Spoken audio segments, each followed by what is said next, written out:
Micro finance ನಿಂದ ಸಾರ್ವಜನಿಕರಿಗೆ ಕಿರುಕುಳ ನೀಡುತ್ತಾ ಇರುವಂತಹ ವಿಚಾರಕ್ಕೆ ಸಂಬಂಧಪಟ್ಟಂತೆ ಹೋಮ್ ಮಿನಿಸ್ಟರ್ ಒಂದು ಖಡಕ್ ಎಚ್ಚರಿಕೆಯನ್ನ ರವಾನೆ ಮಾಡಿದ್ದಾರೆ. ಇತ್ತೀಚೆಗಂತೂ ಈ ಮೈಕ್ರೋ ಫೈನಾನ್ಸ್ ನವರಂತೂ ಅತಿ ಹೆಚ್ಚಾಗಿ ಸಾರ್ವಜನಿಕರಿಗೆ ಮನೆ ಬಾಗಿಲಿಗೆ ಹೋಗಿ ದುಡ್ಡು ಕೊಡೋವರೆಗೂ ಕೂಡ ಬಿಡಲ್ಲ. ಅವರ ಮನೆ ಮುಂದೆನೆ ರಣಹದ್ದು ರೀತಿ ಕಾಯ್ಕೊಂಡು ಕೂತಿರ್ತಾರೆ. ಇಲ್ಲ ಅಕ್ಕಪಕ್ಕದ ಮನೆಯವರಿಗೆ ಕರೆ ಮಾಡಿ ಹಿಂಸೆ ಕೊಡೋದು, ಅಕ್ಕಪಕ್ಕದ ಮನೆಯವರಿಗೆ ಹೇಳೋದು. ಪಾಪ ಎಷ್ಟೋ ಜನ ಮಾನ ಮರ್ಯಾದೆಗೆ ಹಂಜಿ ಸಾಕಷ್ಟು ಜನ ಸಾವನ್ನಪ್ಪಿದ್ದಾರೆ. ಬಡ್ಡಿ ನೆಪದಲ್ಲಿ ಏನಾದರೂ ಅವರಿಗೆ ಕಿರುಕುಳವನ್ನ ಕೊಟ್ರೆ, ಸಂತ್ರಸ್ತರು ದೂರನ್ನ ಕೊಟ್ರೆ ಖಂಡಿತವಾಗ್ಲೂ ನಾವು ಕ್ರಮವನ್ನ ಕೈಗೊಳ್ಳುತ್ತೀವಿ ಅಂತ ಈಗ ಒಂದು ಕಡೆ ಗೃಹ ಸಚಿವರು ಹೇಳಿಕೆಯನ್ನ ಕೊಟ್ಟಿದ್ದಾರೆ. ಸಾಕಷ್ಟು ಕ್ರಮ ಈಗಾಗಲೇ ಕೈಗೊಂಡಿದ್ದೇವೆ ಅಂತ ಡಾಕ್ಟರ್ ಜಿ ಪರಮೇಶ್ವರ್ ಅವರು ಹೇಳಿಕೆಯನ್ನ ಕೊಟ್ಟಿರುವಂತದ್ದು.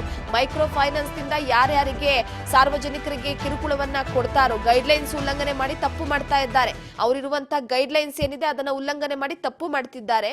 ಇದರಿಂದ ಬಡ್ಡಿ ನೆಪದಲ್ಲಿ ರೂಲ್ಸ್ ಬ್ರೇಕ್ ಮಾಡುವವರ ವಿರುದ್ಧ ಕ್ರಮ ಕೈಗೊಳ್ಳುತ್ತೀವಿ, ಸಂತ್ರಸ್ತರು ದೂರು ಕೊಟ್ರೆ ನಾವು ಕ್ರಮ ಕೈಗೊಳ್ಳುತ್ತೇವೆ, ಸಾಕಷ್ಟು ಕ್ರಮ ಈಗಾಗಲೇ ಕೈಗೊಂಡಿದ್ದೇವೆ ಅಂತ ಡಾಕ್ಟರ್ ಜಿ ಪರಮೇಶ್ವರ್ ಅವರು ಹೇಳಿಕೆಯನ್ನ ಕೊಟ್ಟಿರುವಂತದ್ದು. ಸರ್ಕಾರದ ಹಂತದಲ್ಲಿ ಚರ್ಚೆ ಮಾಡ್ತೇವೆ. ಚರ್ಚೆ ಮಾಡಿ ಅದಕ್ಕೆ ಏನು ತೀರ್ಮಾನ ಮಾಡಬೇಕು ಅದನ್ನು ಮುಖ್ಯಮಂತ್ರಿಗಳ ಜೊತೆ ಮಾತನಾಡಿ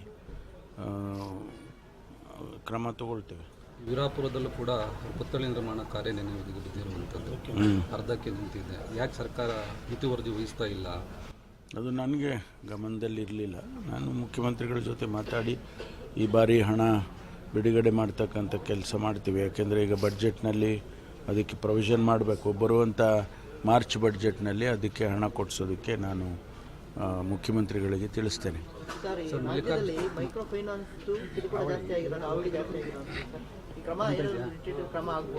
ಅಲ್ಲ, ಯಾರು ಅದರಲ್ಲಿ ಸಿಕ್ಕಾಕ್ಕೊಂಡು ಪೊಲೀಸ್ಗೆ ಕಂಪ್ಲೇಂಟ್ ಕೊಟ್ಟರೆ ಅದಕ್ಕೆ ತತ್ಕ್ಷಣ ನಾವು ಅದಕ್ಕೆ ಕ್ರಮ ತಗೊಂಡು ಅದಕ್ಕೆ ಇನ್ವೆಸ್ಟಿಗೇಷನ್ ಮಾಡಿ ಅವರು ಯಾವ ರೀತಿ ಮೋಸ ಮಾಡಿದ್ದಾರೆ ಜನಗಳಿಗೆ ಅನ್ನೋದ್ರ ಬಗ್ಗೆ ಈಗಾಗಲೇ ಭಾಳಷ್ಟು ಕಡೆ ನಾವು ಕೇಸ್ಗಳು ಮಾಡಿದ್ದೇವೆ. ಇಲ್ಲಿಯೂ ಏನಾದರೂ ತುಮಕೂರು ಜಿಲ್ಲೆಯಲ್ಲಿ ಅಂಥದ್ದು ಆಗಿದ್ದರೆ ನಾವು ಖಂಡಿತವಾಗಿ ಕ್ರಮ ತಗೊಳ್ತೀವಿ. ತಮಗೆ ಗೊತ್ತಿದ್ದಾಗೆ ತಿಪ್ಟೂರಿನಲ್ಲಿ ಒಂದು ಲೇಡಿ ಸೂಸೈಡ್ ಮಾಡಿಕೊಂಡ್ರು. ಇಲ್ಲಿ ಕೂಡ ಅದೇ ರೀತಿ ಒಂದೆರಡು ಇನ್ಸಿಡೆಂಟ್ಗಳಾಯಿತು. ಅದಕ್ಕೆಲ್ಲ ಕ್ರಮ ತೊಗೊಂಡಿದ್ದೀವಿ. ನಾವು ಅವ್ರ ಮೇಲೆ ಕೇಸ್ಗಳು ಬುಕ್ ಮಾಡಿಕೊಂಡು ಅವರಿಗೆಲ್ಲ ಏನು ಕಾನೂನು ಪ್ರಕಾರ ಕ್ರಮ ತಗೋಬೇಕು ಅದೆಲ್ಲ ತೊಗೊಂಡಿದ್ದೀವಿ. ಆದರೆ ಇಡೀ ರಾಜ್ಯದಲ್ಲಿ ಅಂಥ ಘಟನೆಗಳು ನಡೆದಾಗೆ ನಾವು ತಡಿಬೇಕು. ಅದು ತಡೆಯೋದಕ್ಕೆ ನಮಗೆ ಮೊದಲೇ ಗೊತ್ತಾಗೋದಿಲ್ಲ. ಮಾನಿಟ್ರ್ ನಾವು ಪೊಲೀಸ್ ಇಲಾಖೆಯವರು ಕಂಪ್ಲೇಂಟ್ ಬಂದಾಗ ಅಷ್ಟೇ ಮಾಡ್ತಾರೆ, ಇಲ್ಲದೇ ಇದ್ದರೆ ಅವರು ಮಾನಿಟರ್ ಮಾಡೋಕ್ಕಾಗೋದಿಲ್ಲ.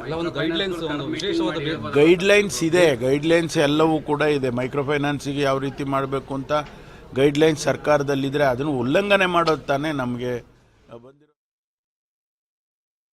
ಈ ಬಗ್ಗೆ ಮತ್ತಷ್ಟು ಅಪ್ಡೇಟ್ ಕೊಡ್ತಾ ಹೋಗ್ತಾರೆ ನಮ್ಮ ತುಮಕೂರು ಪ್ರತಿನಿಧಿ ಮಹೇಶ್ ಸಂಪರ್ಕದಲ್ಲಿದ್ದಾರೆ.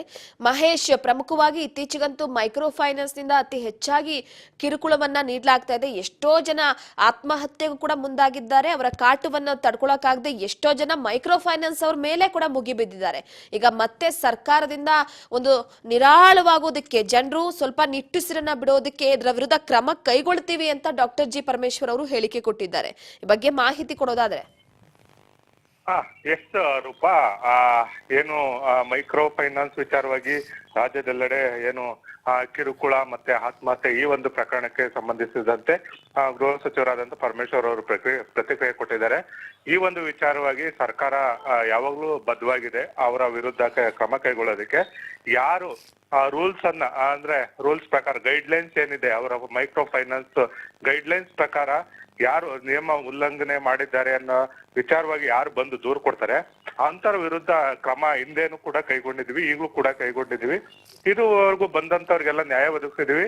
ಇನ್ನು ಮುಂದಿನ ದಿನಗಳಲ್ಲಿ ಅವ್ರು ಯಾರಾದ್ರೂ ಬಂದು ದೂರು ಕೊಟ್ಟಿದ್ರೆ ಆದ್ರೆ ನಾವು ಕ್ರಮ ಕೈಗೊಳ್ತೀವಿ ಎಂಬ ಒಂದು ವಿಚಾರವನ್ನ ಹೇಳಿರ್ತಕ್ಕಂಥದ್ದು ರೂಪಾ.